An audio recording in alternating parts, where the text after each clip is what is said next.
Hi, I'm Laura Calder, and this is my husband, Peter, and we're answering questions from newsletter readers. If you don't get the newsletter, you can find it on lauracalder.com, or you can just ask questions right here, and we will answer them.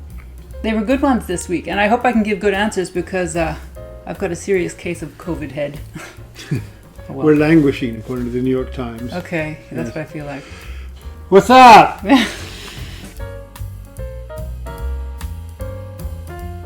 The first one is from S. Watt. Could you talk to us about table settings? Yours are always so nice. Oh, thank you. That's nice. I love table settings, but there's so much to say about that. For one thing, I believe in setting tables because I think eating should have its own space. Acknowledges the sacredness of eating when you have a nicely set table. It's great for morale, which is really important right now. It's lovely to see a well-set table, even if it's just for two people who haven't been more than 20 feet apart all day long.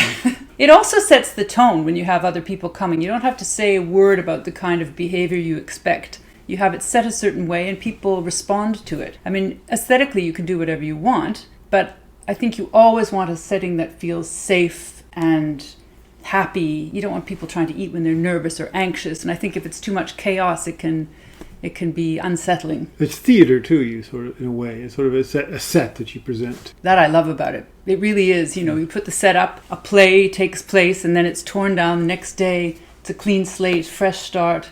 So all those things about it are... But you don't want it over elaborate either. I don't like a table setting that's got like twigs. And, no, you know, maybe a bit Martha Stewart. I don't know. I love Martha Stewart, but sometimes, you know, it can be a bit much. Sometimes it can be too... You don't want it to look like a wedding if it's a Wednesday night, maybe. But otherwise, you can have a lot of fun, and it's really trending right now. Table settings, and a lot of people in fashion are putting out lines of tableware and matching their tablecloths to their dresses and stuff. So...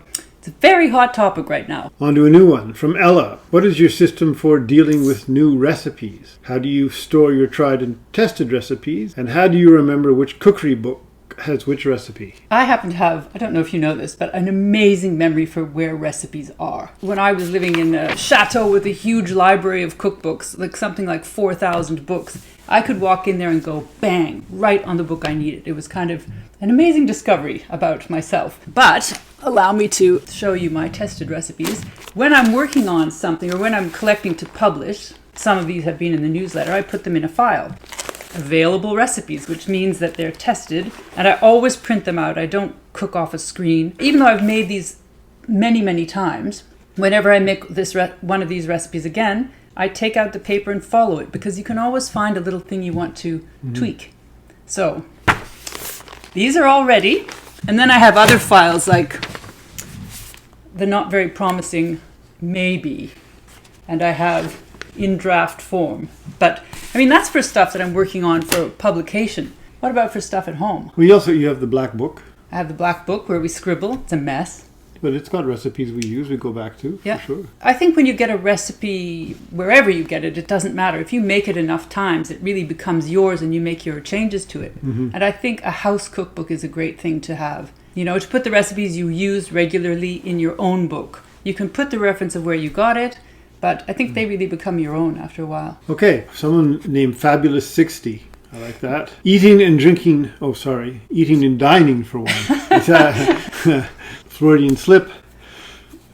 Eating and dining for one. Interesting and affordable ideas, please. Always set the table. Morale.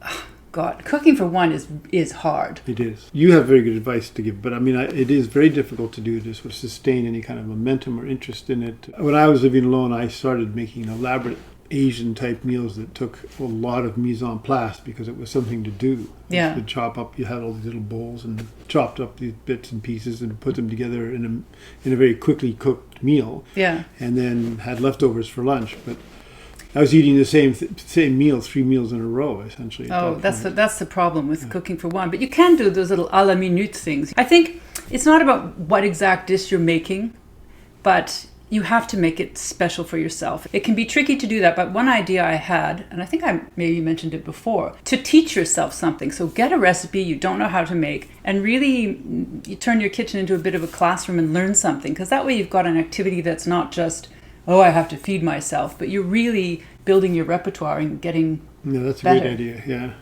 Like make something- Julie and Julia. Right. Well, and make recipes that are different. Yeah, so make sweetbreads for the first Yeah. time in your life. No, seriously, or some kind of offal, something that you've never. Chicken ovaries, is that coming back on? Yeah, chicken ovaries. I'm sort of stuck on those. No, but anything like that you've never done before. Cook a whole fish. I mean, one person can eat a small whole fish. Yeah, I think you can do things with interesting, but I think Make a sauce.